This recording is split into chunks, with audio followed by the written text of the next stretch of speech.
Welcome to the Deep Dive. Today, we're taking a closer look at ISO 27001.2022. It's a really key framework for information security. And, if you're already sort of familiar with these frameworks, but maybe want a streamlined view of this latest version, without getting totally lost in the weeds, then yeah, you're in the right spot.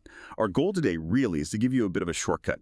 What's important, what's new, why it matters, help you quickly grasp the core stuff, maybe even find a few surprises. Exactly. Think of it like a blueprint, for building a really solid information security system. It's not just, a list of rules to tick off. And it basically has two main parts that work together. You've got the main clauses, that's clauses 4 through 10. Those are the must-dos, the requirements for actually setting up and running an information security management system in ISMS. That's your systematic approach to managing sensitive info. Then there's Annex A controls. This is more the practical side. 93 controls grouped under 4 new themes now. They give you concrete ways to manage risks, understanding how both these pieces, fit together. That's really crucial for a proper ISMS. Okay, so if we're building this secure house, let's start with the foundation. Those first few clauses, 4 to 6, they feel like the groundwork, right? Where does a company even begin? Yeah, absolutely. It all starts with, setting the scene. Clauses 4, 5, and 6 lay that groundwork. Clause 4, context of the organization, sounds simple, but it's surprisingly deep. It forces you to really understand your world. Internal factors, external pressures, like regulations, competition, your own company culture, how info flows. It's about figuring out who your interested parties are, could be customers, staff, regulators, whoever, and what they actually expect from your security. And critically, it determines the scope of your ISMS. Which parts of the business need to be covered. Get this wrong, too narrow, too broad, and you're already, potentially setting yourself up for trouble. Lots of folks stumble here initially. Right. Scoping seems fundamental. Get that wrong, and everything else is a bit shaky. Precisely. Then you move to Clause 5, leadership. This is huge. Top management commitment. It's non-negotiable here. It's not just signing off. It's active involvement. They need to establish a clear information security policy that actually links up with the business goals. And just as vital, defining clear roles, responsibilities, and authorities for security. Who owns what? Accountability starts at the top. Without that real executive backing, the ISMS often just stays on paper. It doesn't really live. Okay, so context understood, leadership engaged. What's next in that foundation?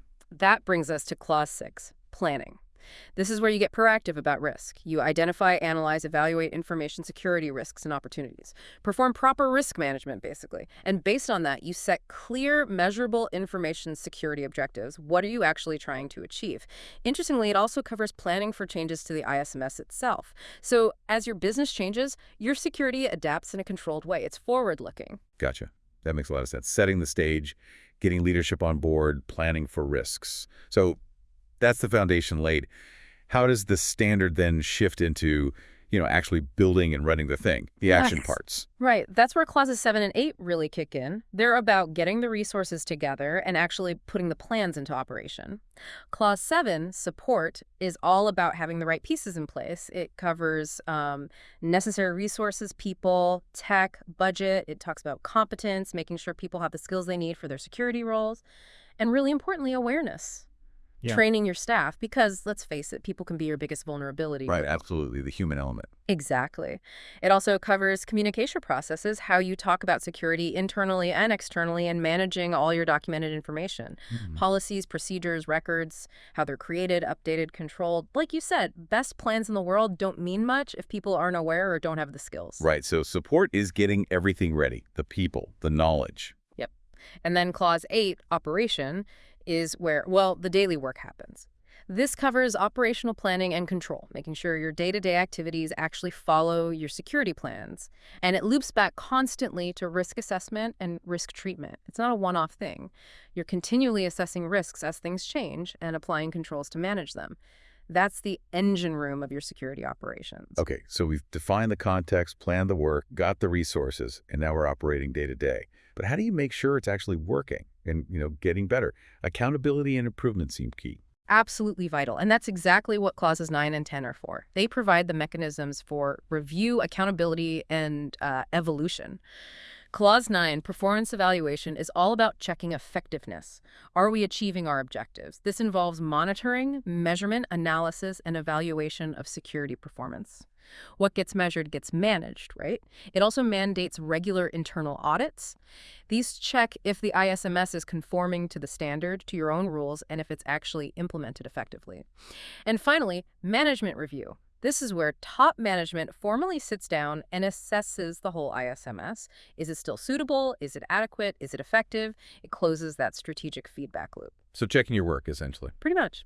And then clause 10, improvement. Because nothing's perfect. This clause deals with handling nonconformities when things don't meet the requirements and taking corrective actions so they don't happen again.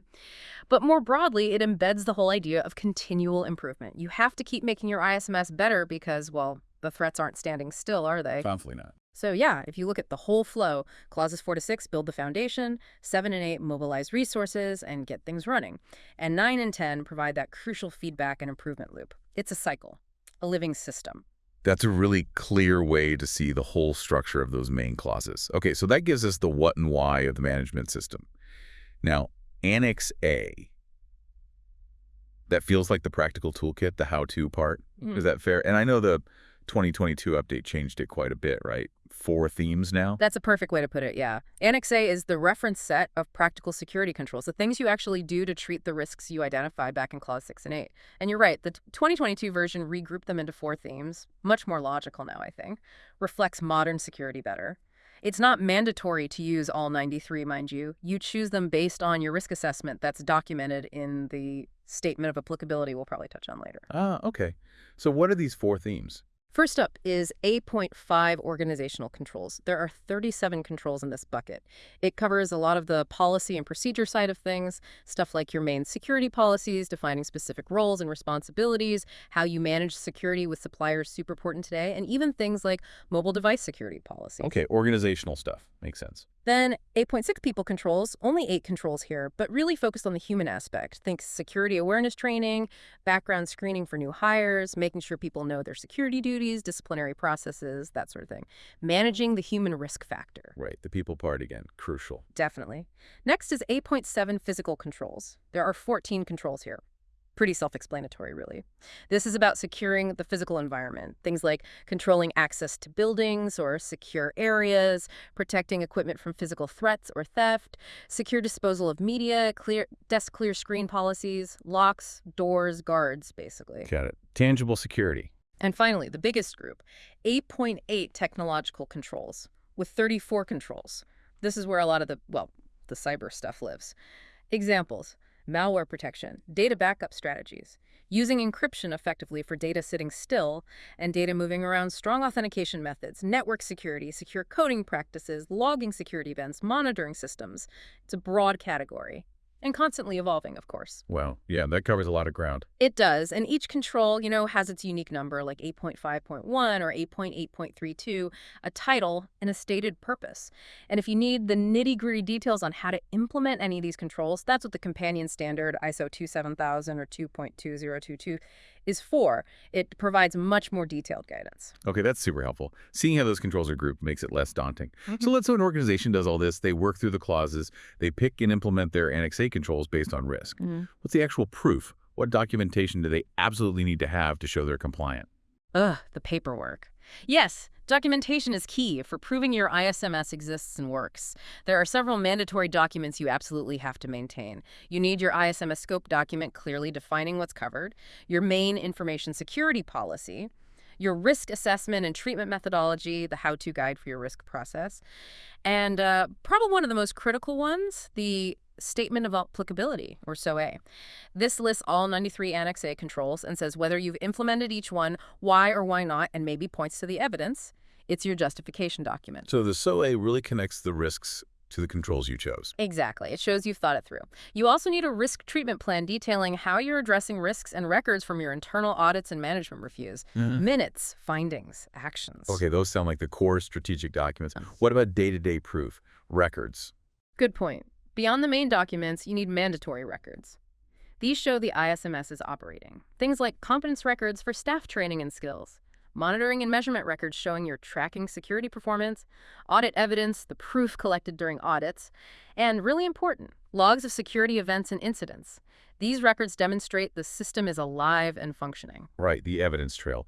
So bringing this all together then, ISO 27001.2022, it's clearly not just about buying some security software or writing a policy that sits on a shelf. It's this whole integrated system. What's the main takeaway you'd want someone listening to really get from this?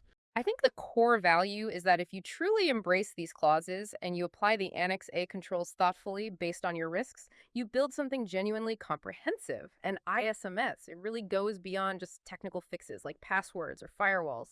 It forces you to integrate security into your processes, manage the people element, and use technology wisely all together. Because of that, it helps you properly handle both insider threats and external attacks. You're looking at risk holistically.